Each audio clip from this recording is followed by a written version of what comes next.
हर culture में ना महान बचाव की कहानियां होती हैं। आज हम बात करेंगे एक ऐसी ही कॉस्मिक कहानी की, भगवान विष्णु के तीसरे अवतार वराह की। देखिए, ये सिर्फ एक कहानी नहीं बल्कि यूनिवर्स के बैलेंस को बचाने का एक महाकाव्य है। तो चलिए इस अद्भुत सफर पे चलते हैं। जरा सोचिए, एक ऐसे दौर के बारे में जहां यूनिवर्स का बैलेंस ही खतरे में पड़ गया था। ये लाइन हमें सीधा उसी संघर्ष और अंधेरे के दौर में ले जाती है जहां से हमारी कहानी की नींव रखी गई थी। एक ऐसा वक्त जब सब कुछ दांव पर लगा हुआ था। तो ये अंधेरा था कैसा? देखिए, कहानी शुरू होती है एक ऐसे यूनिवर्स से जो कभी एकदम परफेक्ट हार्मनी में था, जहां हर ग्रह, हर तारा सब अपनी सही जगह पर थे। लेकिन ये दिव्य शांति हमेशा के लिए नहीं रहने वाली थी। ये स्लाइड दिखाती है कि कैसे सब कुछ बदल गया। एक तरफ एक शांत, एकदम ऑर्डर्ड यूनिवर्स, और दूसरी तरफ वही यूनिवर्स क्योस, डर और अंधेरे में डूबा हुआ। ये सिर्फ एक छोटा-मोटा बदलाव नहीं था, ये तो पूरी सृष्टि का पतन था। तो इस पूरी तबाही के पीछे आखिर था कौन? एक बहुत ही शक्तिशाली और अहंकारी असुर, हिरण्याक्ष। उसी के एम्बिशन ने इस कॉस्मिक ऑर्डर को तोड़ा और पूरी सृष्टि को विनाश की कगार पर लाकर खड़ा कर दिया। और हिरण्याक्ष का जुर्म सिर्फ केओस फैलाना नहीं था, उसने तो खुद पृथ्वी को, जिन्हें भूदेवी के रूप में पूजा जाता है, उन्हें ही चुरा लिया। और कहाँ छिपाया? ब्रह्मांडीय महासागर की अनंत गहराइयों में। और जाहिर है, पृथ्वी के बिना जीवन का तो कोई मतलब ही नहीं था। कहते हैं ना, जब अंधेरा सबसे घना होता है तभी एक हीरो का जन्म होता है। तो अब कहानी उस मोड़ पर आती है जहां इस कॉस्मिक क्राइसिस का जवाब दिया जाएगा। ये एक बहुत बड़ा सवाल है भाई। जब पृथ्वी ही गायब हो जाए और हर तरफ अंधेरा हो तो उम्मीद की किरण कहाँ से आएगी? कौन रिस्टोर करेगा ऑर्डर?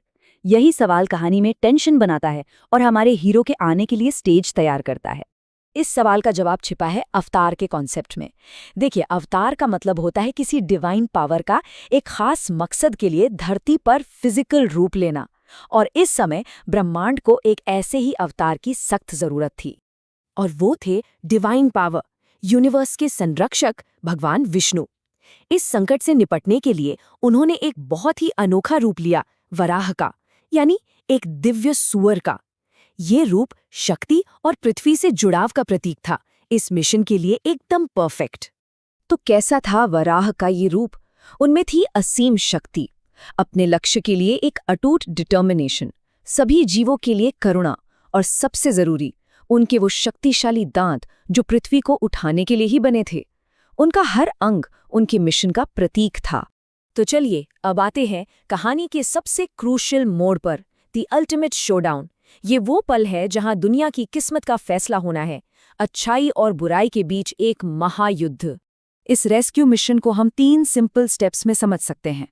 पहला, वराह ने कॉस्मिक ओशन की गहराइयों में छलांग लगाई। दूसरा, उन्होंने अंधेरे के सोर्स यानी हिरण्याक्ष का सामना किया। और तीसरा, उन्होंने पृथ्वी को सुरक्षित ऊपर उठाया। जरा उस सीन को इमेजिन कीजिए। ब्रह्मांडीय महासागर की काली गहराइयों में दिव्य प्रकाश और राक्षसी अंधकार के बीच एक जबरदस्त युद्ध छिड़ गया। ये सिर्फ 2 ताकतों का टकराव नहीं था, ये अच्छाई और बुराई की वो शाश्वत लड़ाई थी जिसका नतीजा सृष्टि का भविष्य तय करने वाला था। और आखिर में जीत हुई धर्म की। वराह विजयी हुए।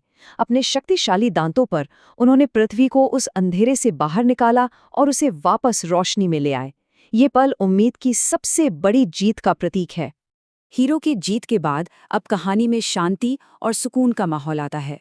ये वराह के उस हीरोइक एक्ट का नतीजा है जहां अंधेरे पर प्रकाश की जीत होती है। और बस इस तरह दुनिया बच गई। पृथ्वी को एक बार फिर यूनिवर्स में उसकी सही जगह पर स्थापित कर दिया गया जहां वो जीवन को नर्चर कर सके। कहानी का सबसे बड़ा कॉन्फ्लिक्ट खत्म हो गया था और बैलेंस रिस्टोर हो चुका था। और इसका असर क्या हुआ? भूदेवी के सुरक्षित होने के साथ ही यूनिवर्स में हार्मनी लौट आई। सभी प्राणी एक बार फिर बैलेंस और शांति के साथ अपना जीवन जी सकते थे। व्यवस्था बहाल हो गई थी।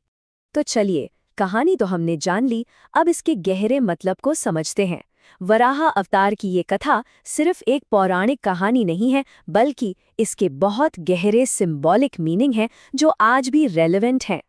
तो इस कहानी का रियल मैसेज क्या है? देखिए, वराह सिर्फ एक हीरो नहीं है, वे कई गहरी सच्चाइयों के सिंबल हैं। वे प्रतीक हैं सत्य की शक्ति का, जो हर झूठ को मिटा देती है। वे उस हिम्मत का प्रतीक है जो सबसे बड़ी चुनौतियों का सामना करने की ताकत देती है।